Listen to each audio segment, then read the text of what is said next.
नया पाठ्यक्रम लागू हो रहा है, उसको लेके जोश कितना है। भारत माता की। हम सबके लिए बहुत बड़ा दिन है, देश के लिए बहुत बड़ा दिन है। माननीय मुख्यमंत्री जी का एक बहुत बड़ा सपना आज से सच होना शुरू हो गया है। लगभग 2 साल पहले इसी छत्रसाल स्टेडियम से 26 जनवरी के कार्यक्रम में माननीय मुख्यमंत्री जी ने आदेश दिया था, हम अपने बच्चों को एक बेहतरीन प्रतिभा बनाकर तो अपने स्कूलों में खड़ा करें ही, लेकिन यह भी जिम्मेदारी ले कि हर एक बच्चे को कट्टर देशभक्त बनाएंगे। उस पर काम होना शुरू हुआ। 2 साल के अंदर अंदर एक बहुत शानदार देशभक्ति पाठ्यक्रम दिल्ली के स्कूलों में आज से लागू हो रहा है। जब देश आजादी की 75वीं सालगिरह मना रहा है तो इससे बढ़िया समय और क्या हो सकता है। और आज जब हम शहीद आजम सरदार भगत सिंह जी का जन्म दिवस मना रहे हैं तो इससे बढ़िया दिन और क्या हो सकता है देशभक्ति पाठ्यक्रम लॉन्च करने के लिए। माननीय मुख्यमंत्री जी ने लगातार इस पर रिव्यू किया, इसकी जानकारी रखी और इसमें लगातार गाइडेंस दी कि कैसे इस पाठ्यक्रम को डेवलप किया जा सकता है, क्योंकि वो खुद देश के सबसे प्रतिभाशाली छात्रों में रहे हैं, वो IIT पढ़ के आए हैं, तो इसलिए उन्हें यह भी मालूम है कि एक प्रतिभाशाली देशभक्त होता है तो कैसा होता है, और कोई व्यक्ति जिसके अंदर प्रतिभा तो हो लेकिन उसकी देशभक्ति में कहीं कमी रह जाती है तो वो कैसा होता है। पहली बात तो यह कि ये पाठ्यक्रम खाली देशभक्ति की बात नहीं करने वाला, ये जज्बा पैदा करेगा। ये ऐसे स्टूडेंट तैयार नहीं करेगा जो बड़े होकर देशभक्ति की बातें करते रहेंगे, ऐसे स्टूडेंट तैयार करेगा जिनके दिल में देशभक्ति होगी, जिनके दिल में देशभक्ति का जज्बा होगा।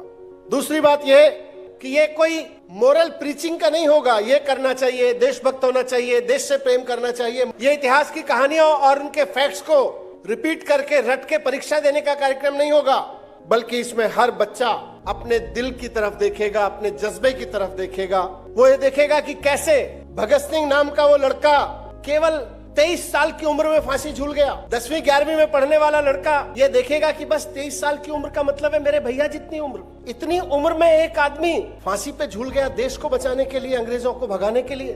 क्या जज्बा रहा होगा। उस जज्बे को समझेगा, उस जज्बे पे चर्चा करेगा, उस जज्बे को अपने दिल में बिठाएगा। हर बच्चा ये देखेगा कि कैसे कि जब 23 साल की उम्र में शहीद भगत सिंह को फांसी लगी, एक बच्चा इस देश में पैदा होता है और अपने गाँव में केवल 7 साल की उम्र में हाथ में फांसी का फंदा लेके घूमता रहता है कि मुझे देश को आजाद कराना है और उसके लिए भगत सिंह की तरह फांसी पे झूलना है। वो जज्बा क्या था उस 7 साल के बच्चे में? वो जज्बा हम अपनी 5वीं क्लास के 6ठी क्लास के बच्चों में क्यों नहीं ला सकते? वो जज्बा हम अपनी 6ठी और 7वीं क्लास के बच्चों में लेके आएंगे। वो बच्चा हम भी अब 7 साल के बच्चों में लेके आएंगे।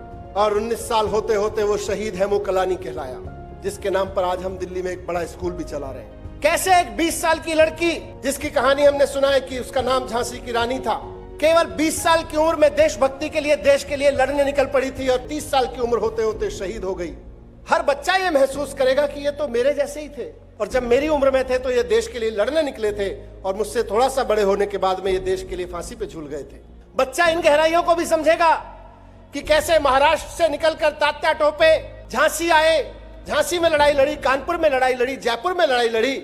और हम बच्चे को केवल ये नहीं सिखाएंगे कि तात्या टोपे कहां पैदा हुए थे, हम बच्चे को ये सिखाएंगे कि तात्या टोपे ने जिस उम्र में ये लड़ाइयां लड़ी, उस वक्त में रेल का नेटवर्क नहीं हुआ करता था। बच्चा ये एहसास करेगा। इस देश में पत्रकारिता का एक दौर ऐसा भी रहा कि 1907 में शांति स्वरूप भटनागर नाम के एक व्यक्ति ने एक अखबार शुरू किया, स्वराज्य, इलाहाबाद में। पहला संपादकीय लिखने पर अंग्रेजों ने पहले संपादक को जेल में डाल दिया, दूसरा संपादक नियुक्त हुआ, दूसरे संपादक को दूसरा संपादकीय लिखने पर जेल में डाल दिया। तो शांति स्वरूप भटनागर जी ने अखबार का विज्ञापन निकाला कि अखबार में एक संपादक चाहिए, ऐसा संपादक चाहिए स्वराज अखबार के लिए जो जेल की 2 रोटी और 1 गिलास पानी में गुजारा करने को तैयार हो, और जिसके अंदर इतनी हिम्मत हो कि एक एडिटोरियल लिखे तो 10 साल काला पानी काटने को तैयार हो। कौन लोग थे वो? कैसे लोग थे वो? कहां से आए थे वो? इसी धरती पे थे, हमारे ही जैसे थे, हमसे ज्यादा खराब परिस्थितियों में लड़ रहे थे, हमसे ज्यादा कठिन परिस्थितियों में लड़ रहे थे। ये बात हर बच्चे के जहन में उतरेगी इस पाठ्यक्रम के दौरान। ये हमारी जिम्मेदारी है। बाबा साहब ने क्या क्या नहीं झेला जब उन्होंने खड़े होकर कहा कि जब तक सामाजिक मानसिक गुलामी नहीं जाएगी तब तक स्वतंत्रता, राजनीतिक स्वतंत्रता अधूरी है। कैसे इन्होंने स्वतंत्रता की लड़ाई को सिर्फ और सिर्फ राजनीतिक स्वतंत्रता नहीं बल्कि सामाजिक और मानसिक गुलामी से मुक्ति की लड़ाई बना दिया बाबा साहब ने, जिनकी वजह से आज हम 75 साल से एक मजबूत संविधान लेके बैठे हैं। उस जज्बे को हम पढ़ाएंगे, उस जज्बे पर हम बच्चे के साथ चर्चा करेंगे। हम चाहेंगे कि हर बच्चा उस भाव से गुजरे। इस पाठ्यक्रम में हम हर साल 100 कहानियां शामिल करेंगे। अभी क्योंकि पहला साल है और आजादी की 75वीं वर्षगांठ हम मना रहे हैं, तो 75वीं वर्षगांठ के मौके पर हमने 100 स्वतंत्रता सेनानियों की कहानियां इसमें शामिल की हैं।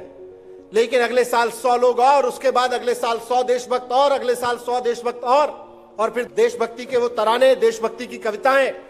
नर्सरी से लेकर 12वीं तक हर एक बच्चा कम से कम 700-800 कहानियां और 500-600 गीत, कविताएं, इन सब से होकर गुजरेगा, उससे जज्बे से होकर गुजरेगा। ऐसी एक्टिविटीज होंगी कि वो अपनी सोच को, अपने काम को रोजाना देशभक्ति की तराजू पे तोल के देख सके कि ये जो मैंने काम किया वो देशभक्ति के तराजू पे कहां खड़ा है, ये जो मेरी सोच है ये देशभक्ति के तराजू पे कहां खड़ी है। और एक सबसे बड़ी खास इसकी एक्टिविटी है, रोजाना हर क्लास में 45 मिनट की क्लास में 5 मिनट का देशभक्ति ध्यान होगा। इस देशभक्ति ध्यान में बच्चे माइंडफुल मेडिटेशन करेंगे और भारत माता को अपने ध्यान में रख के देश के प्रति अपनी श्रद्धा अपने अंदर जागृत करेंगे और रोजाना किन्हीं 5 देशभक्त नागरिकों के बारे में सोचेंगे और उनके प्रति अपनी कृतज्ञता जाहिर करेंगे। रोजाना हर बच्चा क्लास में बैठ के 5-5 देशभक्तों को याद करेगा। मैं समझता हूं जब हम इस पाठ्यक्रम को तैयार कर रहे थे, देशभक्ति पाठ्यक्रम, टीम और बच्चों से भी मेरा संवाद होता था और माननीय मुख्यमंत्री जी यहाँ, जैसे हम यहाँ तैयारी करके ले जाते थे तो वो कहते थे देशभक्ति यहाँ है, और ऊंची है, और ऊंची चीज है। आज मैं कहना चाहता हूं सर, वास्तव में देशभक्ति बहुत बड़ी चीज है। देशभक्ति पढ़ाना बहुत बड़ा काम है। शायद फिजिक्स पढ़ाना आसान हो जाएगा, मैथमेटिक्स पढ़ाना आसान हो जाएगा, अंग्रेजी पढ़ाना आसान हो जाएगा, लेकिन देशभक्ति पढ़ाना इतना आसान काम नहीं है। और फिर भी हमने अपने टीचर्स, अपने प्रिंसिपल्स और अपने बच्चों के भरोसे पर यह काम दिल्ली के शिक्षा विभाग ने अपने कंधों पर लिया है और आपके मार्गदर्शन में और इन टीचर्स के, इन प्रिंसिपल्स के जज्बे के साथ हम एक एक बच्चे को आपके सपने के अनुसार कट्टर देशभक्त निकालेंगे। एक अच्छा इंजीनियर निकालें या डॉक्टर निकालें, मैनेजर निकालें या वकील निकालें या पत्रकार निकालें, लेकिन हर बच्चे को कट्टर देशभक्त बना के निकालेंगे। ये जिम्मेदारी हम इस पाठ्यक्रम के साथ ले रहे हैं।